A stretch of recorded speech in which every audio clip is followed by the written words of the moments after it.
Ha, yazarlarsa sana gönderirim cezayı. Anlaştık mı? Karadeniz'desin ya, mıhlama özelliği var. Böyle uzuyor. Hiç mi düşünmedin sen? Sevdiğim nasıl ağlar? Ay tüylerim diken diken oldu. Ne, ayılar mı geliyor buraya? Zaten biz de ilk defa size gösterdik. Türkiye'de tek burada. Gözüm kararıyor. Şeker gibi kız olduğum için şekerim var artık. Allah, Allah, Allah, çukura göre yok. Durur gibi durmaz gibi çok eğilmiş gibi bilemedim. Tek kadın tek motor 81 il Türkiye yolculuğumun yeni bölümüne hoş geldiniz. Ben Salih. Türkiye'nin 81 ilinin doğal güzelliklerini motosikletimle tek başıma yaptığım bir yolculuktayım ve bir önceki bölümdeki gibi şu anda yine Giresun'dayım. Giresun'dan bugün artık yavaş yavaş yarım ayrılacağım gibi Sis Dağı'na doğru devam edeceğim bir rotadayım ama gitmeden önce arkadaşlarıma veda etmek için buluşalım, bir görüşelim dedik. Onlar da dediler ki burada çok güzel bir tatlıcı var. Çok meşhur Mustafa Patar. Burası meşhurmuş. Aynı zamanda coğrafi işaretli bir tatlısı varmış. Onu da yemeden gitmeyelim dediler. O yüzden geldik şimdi. Siparişlerimizi vermiştik. Şimdi bu yanımdaki güzel arkadaşlarım Ayfer Hanımcığım burada, Orhan Beyciğim burada. Timira'da biz tanıştık onlarla. Oradan beridir böyle artık arkadaşlığa döndü. Sağ olsunlar. Çok güzel ağırladılar beni de. Gitmeden de öyle bir şey bu. Kamerayı görünce bırakıyorlar ya yemeği. Düğün videolarına benziyor. Aynen öyle bak şimdi. Biz yemeği. Ya, Tam ağzına düğünde alırken. asker geliyor şimdi. Yeni trend. Biliyor musun bu? Evet, düğünlere Düğünde asker geliyor. Biz engelleniyoruz sonrasında. Öyle mi? Bilmiyorum. sen her yemeğe Ben çok Instagram kullanıyor musun? sanki kişilik paylaşmak için seni takip edemiyorum. hala trend tüm videoları gönderiyoruz. Bu sefer pardon. Ben çok olay Neden geri kalma şimdi? Ne yapalım, yollardan ancak bu kadar oluyor. Instagram esprilerini kaçırıyorsun. Değil mi? Bu kadar ancak. Şimdi o zaman tatlı yiyelim, tatlı konuşalım dedik. Burada coğrafi işaretli bir fındık ezmeli kadayıfmış bu. Üzerinde de dondurma koyulmuş. Yine fındıklı. Fındık ezmesi bu arada. Fındık ezmesi deyince artık aklıma hep Timira geliyor. Kesinlikle bak, Ayfer'le biz çok kahvaltı yaptık. Oradaki Fındık var. ya gerçekten fındık ezmesiyle şey ne oluyor? Çikolata karışımı Timira da çok güzeldi. O yüzden ekstra bir bağımlılık oluştu bana. Bir dene bakalım, sevecek misin? Şöyle sol ekle olmuş olacak ama.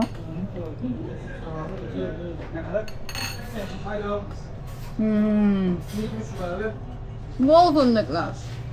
Evet. Yoğun bir tadı var ama böyle hani şey de değil. Çok ağır ve rahatsız eden bir tadı da değil. Güzel yani, değil mi? Nasıl götürdü? Devam edeceğim. Değil mi? Şimdi aynı kamerayı kapattıktan sonra devam edeceğiz. Bu bebeğimi içeri çekiyoruz. Orhan da bu arada Instagram'da çok güzel içerikler üretiyor. Aynı zamanda yine gezgin arkadaşlarımızdan çok güzel geziyor. Drone'u çok güzel kullanıyor. Evet.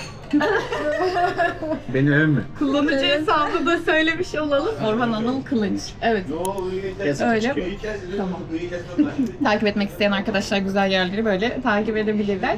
O zaman Aynen. Ayfer Hanımcığım afiyetler olsun Teşekkür diyorum. ederim efendim. Umarım beğenirsiniz. Ben Giresun'a gelen herkesin mutlaka gelip Değil mi? görmesi gereken. Gerçekten tatlısı yani. gereken bir tatlı. Buradan böyle tepsi tepsi, hatta Ramazan'da buranın önünde uzun kuyruklar oluyor. Valla. Öğleye kalmadan bitiyor. Tamamen tatlıları bitiyor. Bitirdikten sonra zaten yenisini üretmiyorlar. O günü kapatıyor. Ha, öyle O yerlerden. yüzden çok Olur ya özel, böyle. Aynen. O ilin özel tatlıcısı olur. Küçük bir yer.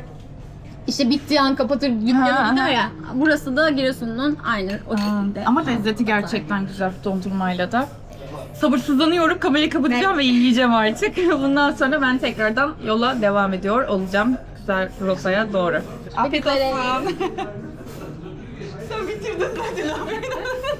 Evet, yola devam ediyoruz şimdi. Giresun'un sahil yolundan devam edeceğim. Birazdan Giresun adasını göreceğiz. Karadeniz'in tek adaya sahip olan şehri Giresun. Birazdan onu göreceğiz. Sonra oradan birkaç güzel plaja doğru süreceğiz. Şurası Giresun Adası. Giresun Adası'nın en büyük özelliği zaten Karadeniz sahil tarafındaki tek adası olan şehir olması. Birincisi o, ikincisi de burada eskiden açıkmış. Adaya gidilebiliyormuş. Teknelerle ada turu vesaire yapılıyormuş. Şu anda kapatılmış çünkü içeride bir çalışma var. Orayı güzelleştiriyorlar. İşte yürüyüş yolları vesaire yapmışlar. Bazı zamanlarda da aynı zamanda kuşların göç ederken işte orada konakladığı yerlerden biri olduğu için onlara da dikkat ediliyor bu noktada. Giresun şöyle yemyeşil, yine Karadeniz'de en sevdiğim yerlerden bir tanesi oldu. Tabii ortamının da gerçekten çok önemi var bunda. Burada tanıştığımız insanlar çok güzel, çok candan, çok tatlı insanlarla tanıştım. Çok güzel arkadaşlarım oldu. Hem Timira Dağ evinde işte videonun başındaki arkadaşlarım olsun. Emrullah Bey, İl Kültür Turizm Müdürü Erdem Bey de aynı zamanda böyle güzel vakit geçirdiğimiz, sohbet ettiğimiz ve aynı zamanda gerçekten Giresun merkeze geldikten sonra böyle çok eğlenerek vakit geçirdiğimiz arkadaşlarım Sinan olsun, Erhan olsun, Selim olsun. Selim saçlarımı kesti malum, bir önceki bölümde gördünüz. Dilara, burada buluşma yaptığımız motosiklet kullanan, yine böyle güzel yollarda gezen kadın erkek bir sürü arkadaşımız oldu. Onlarla görüştük, muhabbet ettik. Gerçekten benim için çok keyifli olan, keyifle gezdiğim bir merkez ziyareti oldu. Ama tabii ki bayağı bir zaman geçirdim burada. Ben her şehre bu kadar zaman ayırırsam bu Türkiye turu hiç bitmez yani. Normalde daha çok gezmeye harcıyorum. Burada merkezde de çok durunca böyle, çünkü şey de oluyor. Şimdi evet, sürekli yoldayım, tek başıma yol yapmayı seviyorum vesaire. Bu benim için çok büyük bir keyif, ama böyle insanı da güzel insanlarla karşılaştığında da ayrılası gelmiyor gerçekten. Çok eğlenceli geçiyor. Bazı şehirler o anlamda hani şehrin, doğanın yanında insanlarıyla da benim yanında çok güzel bir aklımda, kalbimde yer edinmiş oluyor. Giresun'da onlardan bir tanesi. Şu anda artık şimdi merkez tarafından devam ediyoruz. Görele'ye doğru gideceğiz. Görele'ye gelmeden önce bir iki tane yere uğrayacağız. Sahil tarafında birkaç plaj göreceğiz. Buraya geldiğiniz zaman gerçekten denizine girebileceğiniz efsane noktalar. Ben buradayken bir akvaryum koyuna da gittim aynı zamanda ve denize girdim. Efsane bir güzellikteydi. Hakikaten Giresun'da bu kadar güzel bir noktada, o kadar güzel bir denizde yüzmek çok keyifliydi benim için. Çünkü harika, besberrak, böyle birazcık da gün batımına doğru gitmiştim. Bir yerden güneş batıyor, enfes bir renk. Bir yerden suyun sıcaklığı çok güzel. Şimdi buradan bir yerden geri dönüş alıp buraya tekrar geri dönüyormuşum. Burada şöyle bir yer varmış. Yerin ismine bakacağım. Fırını görünce aklıma geldi. Yol Ağzı. Yok, daha gelmemiş. Yol Ağzı diye bir yer varmış burada.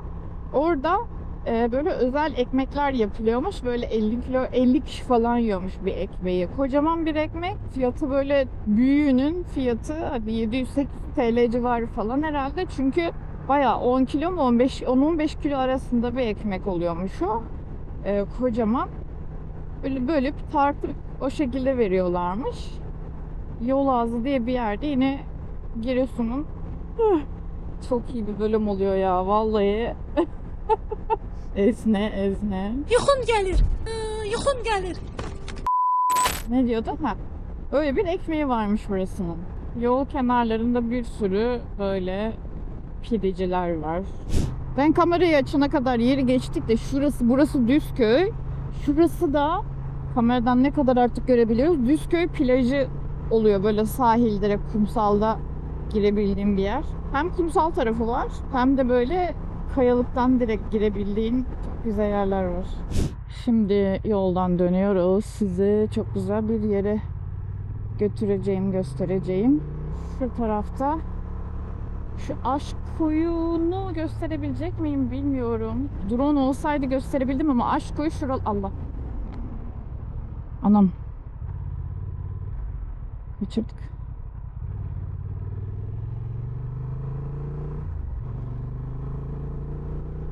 Şuradan. Aşk Koyu da geride. Ben daha öncesinde Giresun'a geldiğimde şu geride bir tane işte bu Aşk Koyu diye görünen bir yer var. Böyle kalpli, nasıl diyeyim, sahil tarafı kayalıklar böyle kalpli bir şekilde oluşmuş. O yüzden Aşkoy demişler oraya. Orayı bulmak için bakarken orada bir tane ev var tam oraya inerken. Teyzeyle muhabbet etmiştik, bayağı hoş bir muhabbetimiz olmuştu yine. Şimdi burada Uluburun plajı var. Bugün hava çok rüzgarlı ve yavaş yavaş bozuyor maalesef. Şöyle aslında inip göstermek isterim ama bir yandan da artık böyle hani bayağı geç kaldım ya. Şuradan nasıl görebiliriz? Hatta şöyle yani motorun hiç şey falan almadan bile şuradan üstünden atlayabileceğim bir yerden göstereceğim.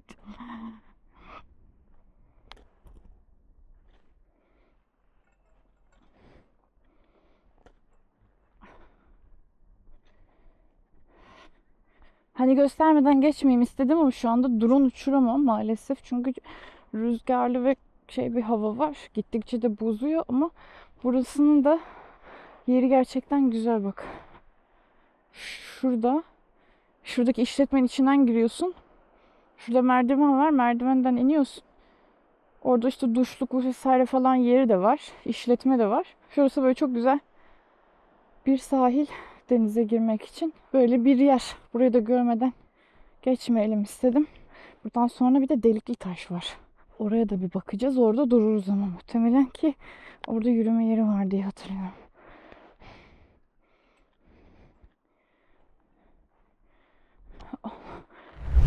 Şu an geçtiğimiz yerde Gelevera olarak geçiyor, yanlış olmasın. Buranın da bu hani Gelevera, evet.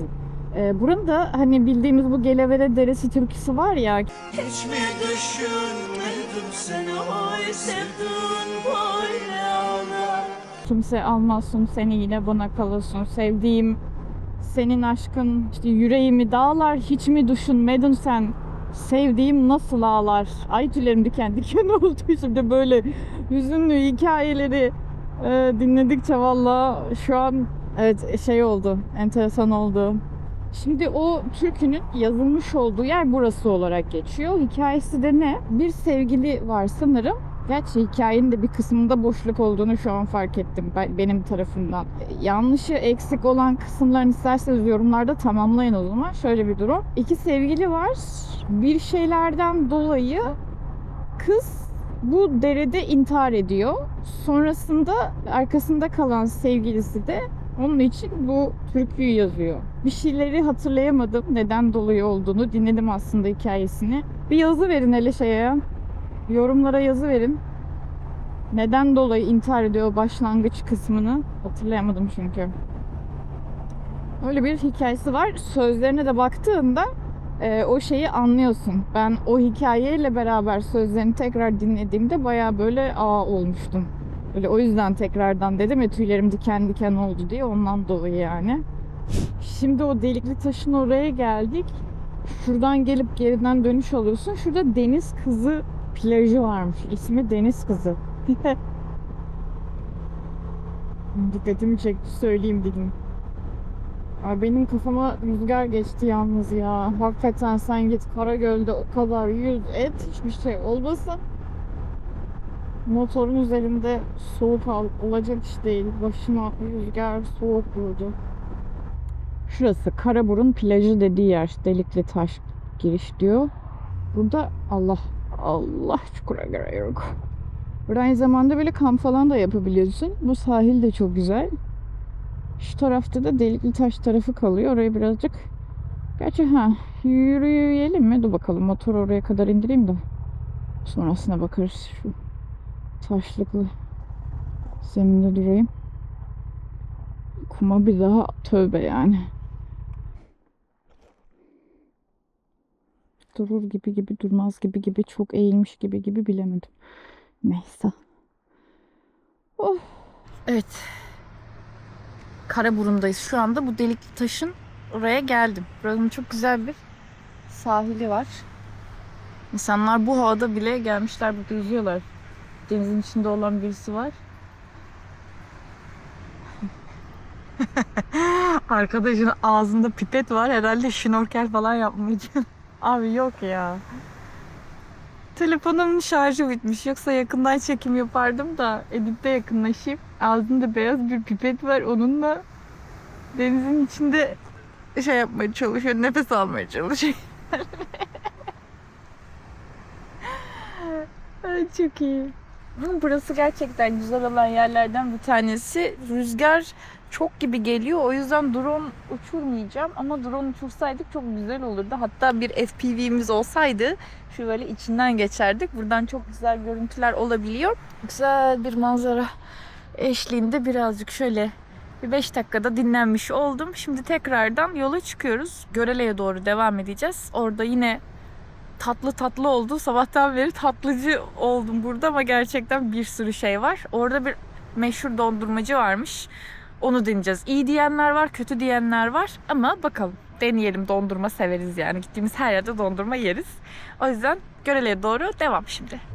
Şimdi buradan ayrılıyoruz. Ana yola çıkıp devam ediyoruz. Şuraya baksana.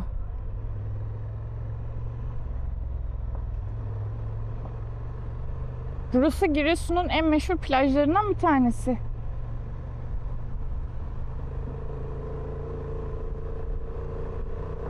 Şu anda Görele'deyiz. Görele'ye geldik. Görele aynı zamanda Kemençe'nin ana vatanı olarak geçiyormuş. Girişte bir şey vardı da onu yakalayamadım, böyle Kemençe'nin ana vatanına hoş geldiniz diye bir karşılama yeri vardı. Aslında mesela çok ilginç. Gezdikçe daha fazla. Merhaba.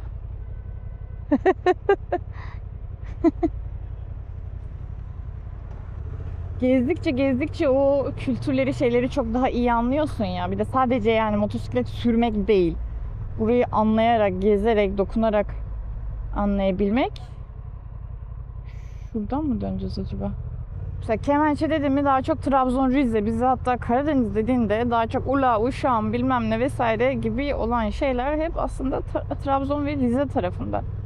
Mesela Kemençe'nin ana vatanın Giresun olduğunu biliyor muyduk? Ben bilmiyordum. Yani bir de tamamen gerçekten gerçekse bu arada hani. Şimdi her şey bir yana, aynı zamanda şehirlerde şey olmaya çalışıyor ya. Hani işte yemeği vesaire falan bölüşemiyorlar, şey yapamıyorlar. O tarz şeyler de... Allah. Geçer miyiz? O bisikletten geçemeyebiliriz. Geçer mi? Deneyelim. Çantalar biraz sıkıntı yapabilir mi? Geçmeyecek. Biraz sağa yap. Bisiklet de var ya orada, geçmeyecek. Al. Kamera açıkmış yani. Açık. Paylaşır mısın? Paylaşacağım. Bak orada yazıyor ismi. Allah ismini ver. Saliha. Takip et.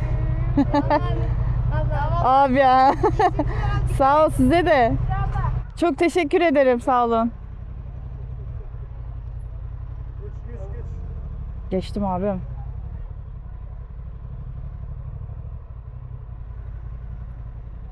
Faik Usta dondurması bu taraflarda bir yerde olacak ama her yer balık kokuyor. Burada giriliyor mu girilmiyor mu da bilmiyorum ama bir şekilde girdik yani. Fazlı Usta var.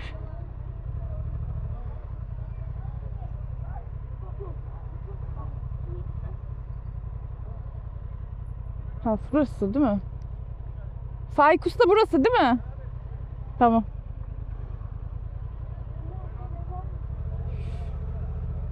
Motoru şöyle bir yere çeksem.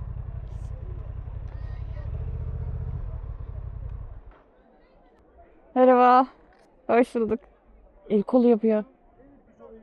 Nasıl? Dondurmacı Faik Usta burası değil mi? Tam oraya geldim, onu sordum. Arabayı mı alayım? Gel dondurma alıyorsun değil mi? Yok. Gel hadi. Ablam dur bir dakika, çok şey oldu. Burada kalması sakıncası var mı? Ablam dur ablam.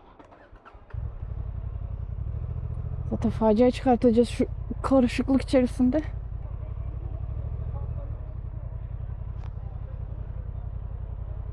Söyledim orayı, zaten sıcak.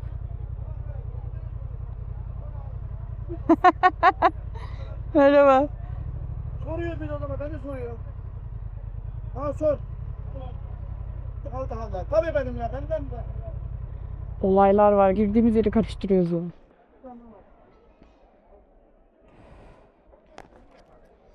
Şöyle bir şeymiş. Dondurma.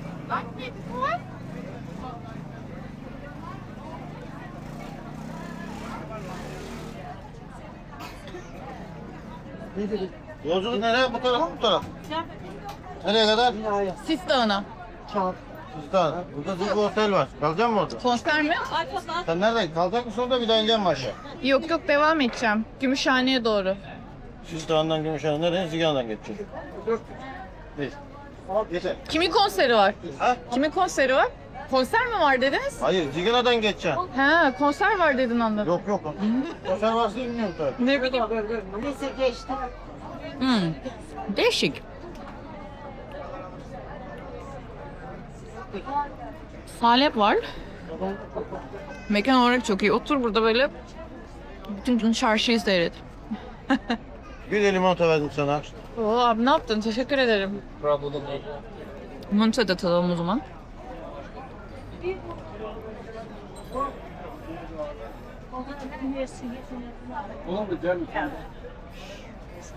Limonata güzel. Boş ver ya. Yırtık pantolon. Pantolon. He, o da buralı aynen. He, o Rize'de şimdi. Yürüyerek beni geçti adam ya. Şimdi hazır böyle tadımını yapıyorken ablamıza denk geldim. İsim neydi abla? Zahide. Zahide. Şimdi bu dondurmayı Zahide abla pişiriyormuş. Burada satılıyor ama Yapımı her şey bana ait. hepsini sen yapıyorsun. Spesifik şeyi ne oluyor? Özelliği mesela. Sen bunu ne olarak adlandırırsın mesela? Bu orijinal diyeyim sana.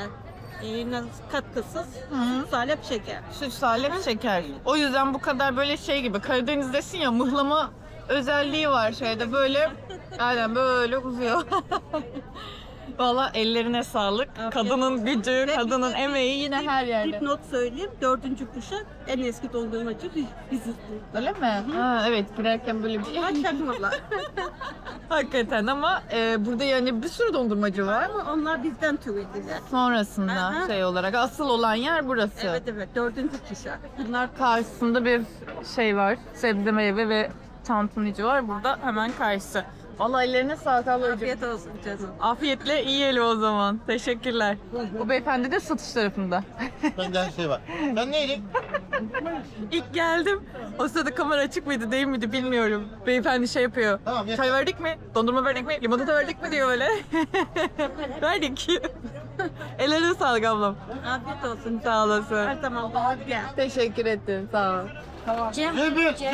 Zebil. Al bir daha 2 tane.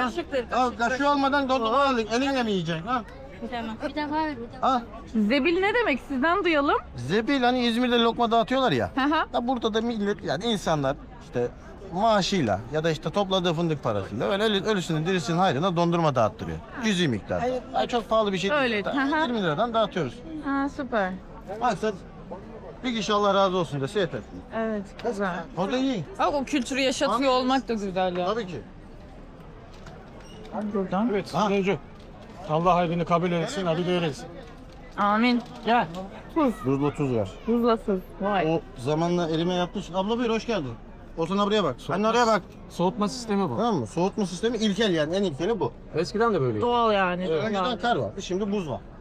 Her Ama sene tuz buzu eritmiyor mu? eritiyor. Eritir belli bir dereceye kadar. Ondan sonra şoklar sıcaklığı düşürür. Öyle mi? Ha, sonrasında şokluyor. Ya bunun içindeki soğukluk lazım bize. Ha, O yüzden bu çıkarmak için eritiyoruz. anladım.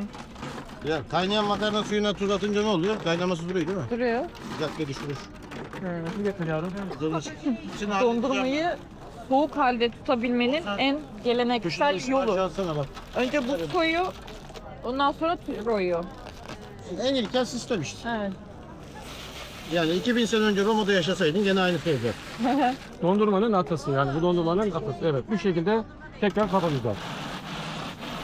Tekrar takviye İlk yaptık. defa görüyorum ben de. Zaten biz de ilk defa size gösterdik. Ha, valla. Bir gösterdik yani. Tesadüf oldu ama Sırrı ifşa ettik. Aa, Evet. bazıları bunu taklit edenler oluyor. O yüzden Herkesin kullandığı bir şey değil mi bu? tabii değil. Yok canım. Genelde motorla soğutma. Değil, bu Türkiye'de tek burada. Öyle mi? Tabii. Başka yerlerde daha önceden de varmış ama şey kalmamış yani. Doğru. Kimse de kalmamış, yapmamışlar, bırakmışlar. Burada devam ediyor sadece, burada devam ediyor. Çok tatlı insanlar ya gerçekten.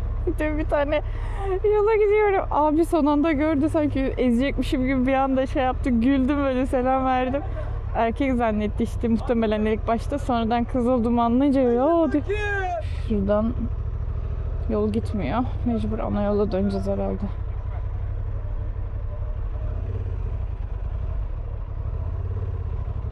Abla ara gaz vereyim mi? Ha? Ara gaz vereyim mi? Ben vereyim mi? Gel. Bağırtma ama çok. Abla Instagram'ı var mı? Var. Bak burada yazıyor. Salih Özkan.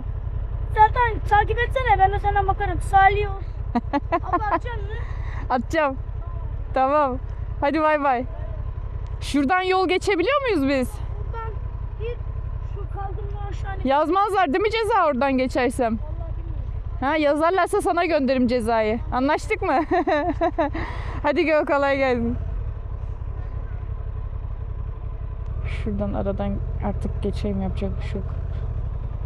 Çok dolandım.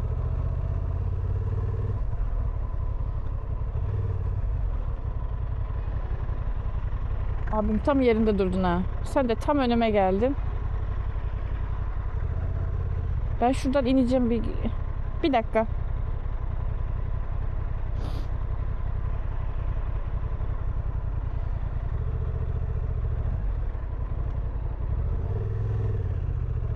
Artık ters yön mü, düz yön mü anlamadım ya. İyi, ters yön değilmiş. Yağmura yakalanacağız gibi görünüyor. Yağmur çiseliyor ara ara. Ama inşallah çok sıkıntı yaşamayız. Buranın bir de pidesi meşhur aslında. Ama ben aç değilim. Aç olsaydım pidesini de yemek isterdim. Bir yandan aç gibi bir yandan aç değilim. Boş boğazlık edesim var. Ama çok kilo almış olduğum ve hala daha veremediğim için maalesef üzülerek yiyemeyeceğim. Şimdi Çanakçı'ya doğru gidiyoruz önce. Çanakçı'da Kuşköy diye bir yer var. Birçoğunuz belki hikayesini biliyor olabilir ya da ne için gidiyor olduğumu da biliyor, anlamış olabilir ama anlamayanlar da videonun ilerleyen kısımlarında yetişebilirsek, yetişemezsek de bir sonraki bölümde görecekler. Çok özel ve çok dikkat çekici, hem güleceğimiz hem şaşıracağımız bir hikayesi var oranın. Burası da Çanakçı yolu. Görele'ye çok yakın. 20 dakika, 25 dakika mı öyle bir şeydi. Oranın yolu şu anda burası. Yine yemyeşil dağların arasından devam ediyoruz yola.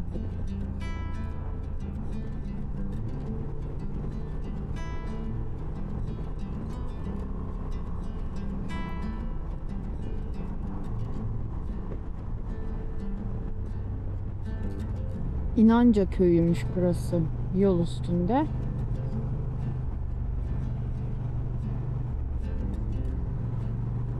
Böyle yerler de güzel oluyor mesela. Hem merkez yani sahil daha böyle büyük, merkeze yakın, hem de doğanın içerisindesin.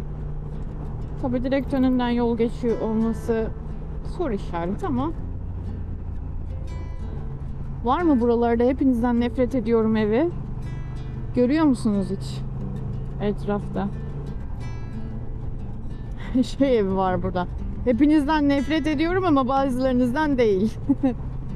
Oo, ne diyorsun? Şuraya bak. Görebileceğiz mi oraya? Bak şuradan dere akıyor ve ileride o neymiş burası? Dere Kuşçulu. Çanakçı tarafı sanırım olabilir orası. Buradan görünüşüm harika.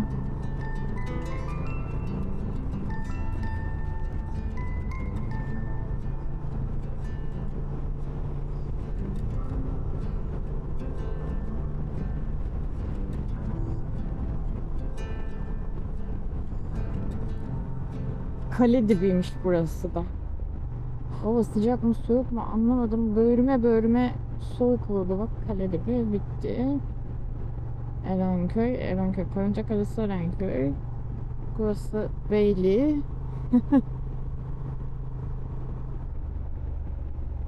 Nasıl harika ya.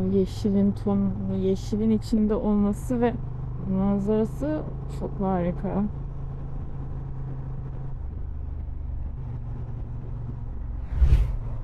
Evet, burası Çanakçı mevki. Küçük bir yer ama etrafı çok güzel. Manzarası harika ya. Dağlar. Ya abi, Allah şey yapsın abi ya. Gerçekten diyebilecek hiçbir şey bulamıyorum ben sanırım.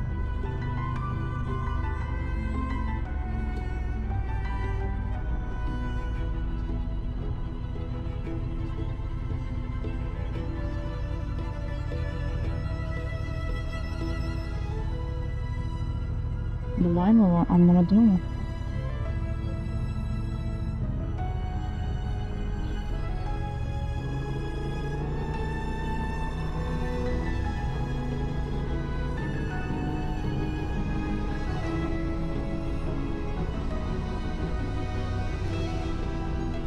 Ha, mısır falan ekmişler. Bayağı da hem de. Fındıklar hala devam ediyor bu arada.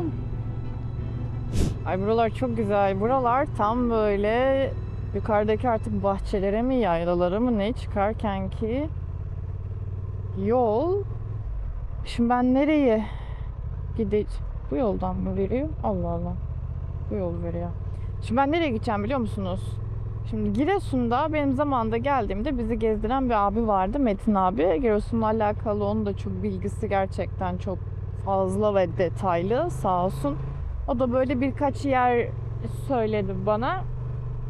Böyle 7/24 her zaman için közde çay, kömürde çay, közde ya da kömürde hatırlayamadım. Olan bir yer varmış. Abinin bir evi varmış. Oraya dedi gidebilirsin. Güzel de dedi yeri. O yüzden böyle bir yere saptım. Yolumun virajına ve gittiğim yola bak. Böyle yollar bir de daptar. Ve şöyle şekerim aşırı yükseldi galiba. Yani ya da bilmiyorum acıktığımı hissetmedim ben ama gözüm kararıyor. Şekerden dolayı olduğunu düşünüyorum. Çünkü benim artık bir şekerim var.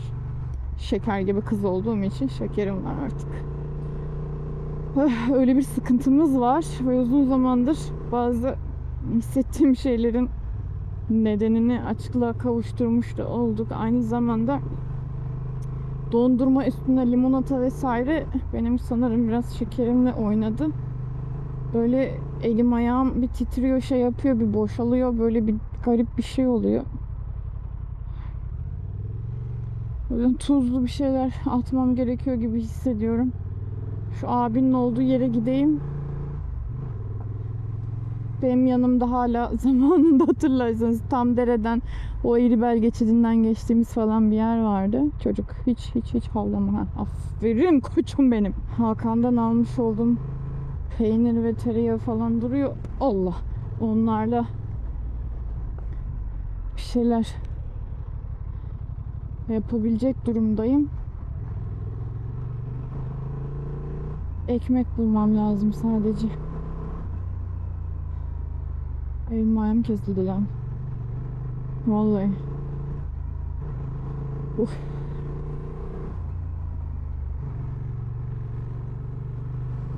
Of. Allah'ım şu koku tam Tayland'da değişik düşük yerleri gezdiğim sıralarda girdiğim yerde aldığım kokunun aynısı ya. Bazen gerçekten böyle bir şeyler Tayland'da genelde sürekli bir şeyler yakılıyor. Çöpleri falan yakıyorlar. Olabildiğince çöp olarak bir yere vermemeye çalışıyorlar. Özellikle ada taraflarında. Adalarda mesela sürekli böyle sağda solda bir şeyler yakıyorlar ve sürekli böyle yanık kokusu vardı. Şimdi ben de ne zaman böyle yanık kokusu alsam O zamanları hatırlıyorum. Allah'ım, buralar bahçe. Erik merik gördüm.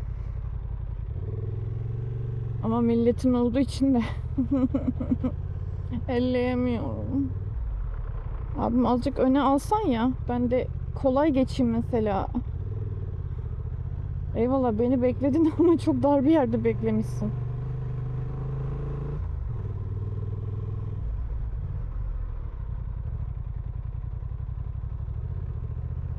Buralar çok eskiden asfalt mı, eski beton yapılmış sanırım. Sonradan bozuldukça yeni betonlarla birleştirmişler ama garip bir yoldu. Evet, buralar insanların artık bahçeleri, yani daha çok yaşadıkları yerlerden ziyade.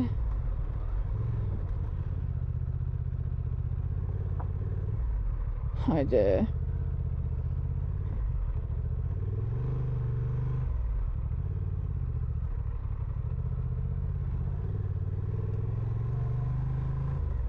Allah'tan yağmura yakalanmadık bu yollarda.